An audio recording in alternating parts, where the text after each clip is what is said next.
एक पत्नी ने अपने ही सुहाग को मौत की नींद सुलाकर घर के बाथरूम में 1.5 फीट गहरा गड्ढा खोदकर दफना दिया। 45 दिनों तक वो उसी बाथरूम में बेखौफ होकर नहाती रही, जहां उसके पैरों के ठीक नीचे उसके पति का शरीर गलकर कंकाल बन रहा था। उस गड्ढे को पक्का करने और सबूत मिटाने के लिए उसे एक राजमिस्त्री की जरूरत थी।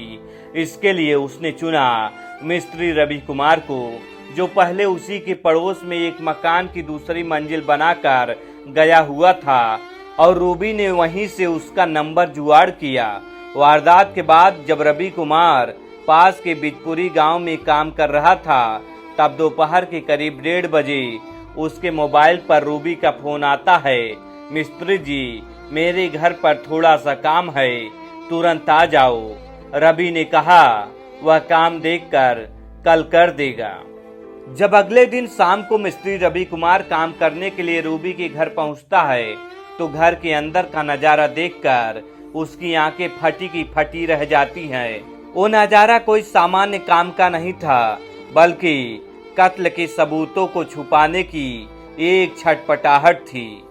रवि मिस्त्री ने मीडिया से बातचीत में कहा, मैं दूसरे दिन शाम को जब उसके घर गया तो देखा कि वो रूबी खुद अपने हाथों से तसले और बाल्टी में भर भर कर गार्डन से मिट्टी और मलबे ला रही थी और बाथरूम के अंदर उस गड्ढे में डाल रही थी। मैं यह देखकर हैरान रह गया। मैंने उससे कहा कि तुम यह क्या कर रही हो? तुम डायरेक्ट 200-300 रुपए देकर कोई मजदूर क्यों नहीं लगवा लेती? इस पर रूबी घबरा गई और बोली, नहीं नहीं, लेबर क्या करेगी? तुम बस अभी मसाला बनाकर इसे पक्का कर दो। मैंने कहा, मैं पूरे दिन का थका हारा हूँ, अब शाम को काम नहीं कर पाऊंगा, कल सुबह आऊंगा। उस वक्त मिस्त्री को रत्ती भर भी अंदाजा नहीं था कि जिस 4x6 के छोटे से बाथरूम के गड्ढे में वो महिला अपने हाथों से मलबा ठूंस रही थी, उसके ठीक नीचे उसके पति सुरेंद्र शर्मा की लाश दबी पड़ी थी। अगले दिन सुबह जब मिस्त्री रवि कुमार दोबारा काम करने पहुंचा, तो रूबी ने कत्ल के उस राज को हमेशा के लिए दफन करने की पूरी तैयारी कर रखी थी। उसने जेब से 500 रुपए का एक नोट निकाला और मिस्त्री रवि के हाथों में थमाते हुए बोली, जाओ सामने दुकान से एक बोरी सीमेंट ले आओ। मिस्त्री रवि कुमार दुकान पर गया, 350 की सीमेंट की बोरी खरीदी और बचे हुए 150 रुपए रूबी को वापस लौटा दिए। घर के सामने ही चंबल की रेत पड़ी हुई थी। रवि कुमार ने चंबल की रेत उठाई, सीमेंट मिलाया और मसाला तैयार किया। रूबी ने उस बाथरूम की लैट्रिन सीट और फर्श को करीब 1.5 फीट ऊंचा करवा दिया था, ताकि नीचे दफन लाश की गंध या कोई अवशेष बाहर ना आ सके। रवि कुमार ने बिना कुछ सोचे समझे उस 4x6 के पूरे एरिया में सीमेंट का पक्का प्लास्टर कर दिया। काम खत्म होने के बाद रूबी ने रवि को उसकी मजदूरी दे दी और वो अपने घर चला गया। पूरे 45 दिनों तक वो रोज सुबह उठती, उसी बाथरूम में जाती, उसी टाइल्स वाले फर्श पर पैर रख कर खड़ी होती और अपने शरीर पर पानी डालती, जहां ठीक नीचे उसके पति का जिस्म गलकर कंकाल बन रहा था। इतना ही नहीं, रूबी ने पुलिस की आंखों में धूल झोंकने के लिए बाकायदा अजय देवगन की फिल्म दृश्यम का तरीका अपनाया था।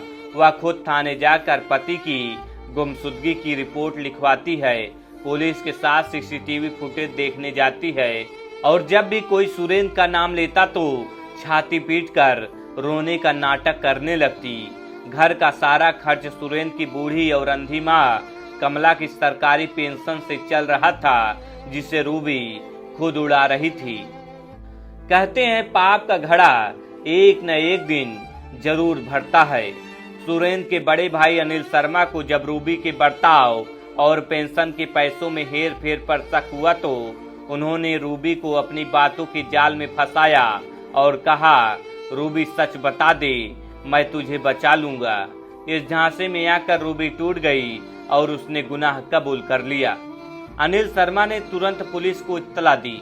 एसीपी अमीषा सिंह की अगुवाई में पुलिस टीम 5 मजदूरों को लेकर मौके पर पहुंची।